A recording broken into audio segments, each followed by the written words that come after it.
Though, would I want to assault an officer? Hell no, because the consequences of the action do not make any sense. And also, that's another human being I want to respect. If they respect me, I respect them. It's as simple how you interact with people. I am convinced, I'm sure there's probably science that can support this, I don't have it at the moment, but I am convinced that a lot of the individuals who feel compelled to assault police officers, who are primarily men, of course. Yep.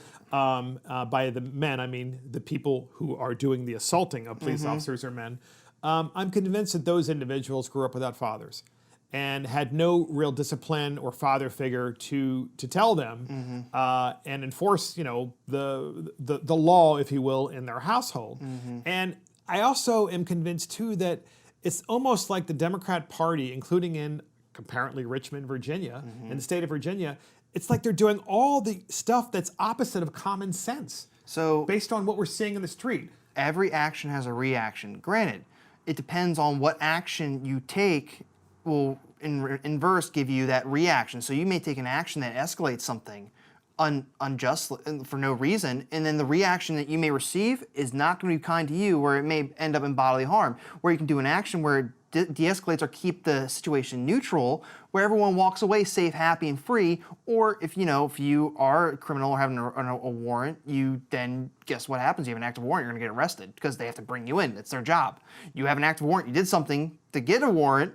It's like you're playing Russian roulette when you're going to get popped by a cop. And I think this makes police. This bill, it has advanced 5032 SB 5032. It actually makes police less safe. The teeth of that law has been filed down now, so the action, the punishment of that action of doing that is now the bite's not as severe potentially, Absolutely. Which.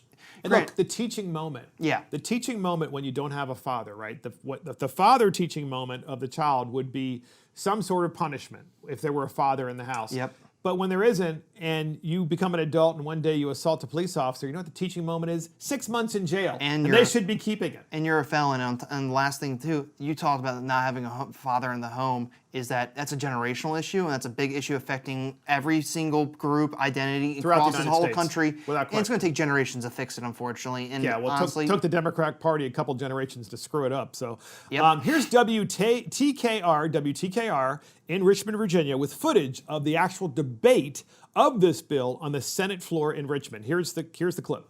Felonies. We got to be smart about felonies. We can't just be handing these things out like candy. But Republicans were outraged, saying this is the wrong message to send to police at this time. What in the world are we doing here? Have you watched television for the last couple of weeks? Have you seen what our police officers are going through? Have you seen the attacks on our police officers? So you heard the Republican, and before that you heard the Democrat saying, we can't pass out felonies like candy.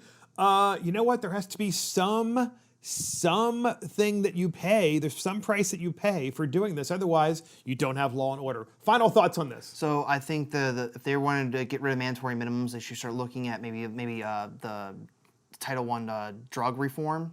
If they managed to get rid of those, in my opinion, work on actually fixing the drug addiction issue in this country rather than reducing the punishment for assaulting a police officer. And honestly, I think if this bill does pass out of Richmond, all across Virginia, there's going to be a case of the blue flu, and I don't know when that's going to be cured. Well said. And that's the final thought for Mark and the Millennials. Thank you for joining Mark and the Millennials. This is Mark Fisher. Thank you to our millennial, Ryan the Squirrel Brady. We're so happy he's back. And of course, our producer, Adam Couture, our assistant producer, Christopher Hopkins.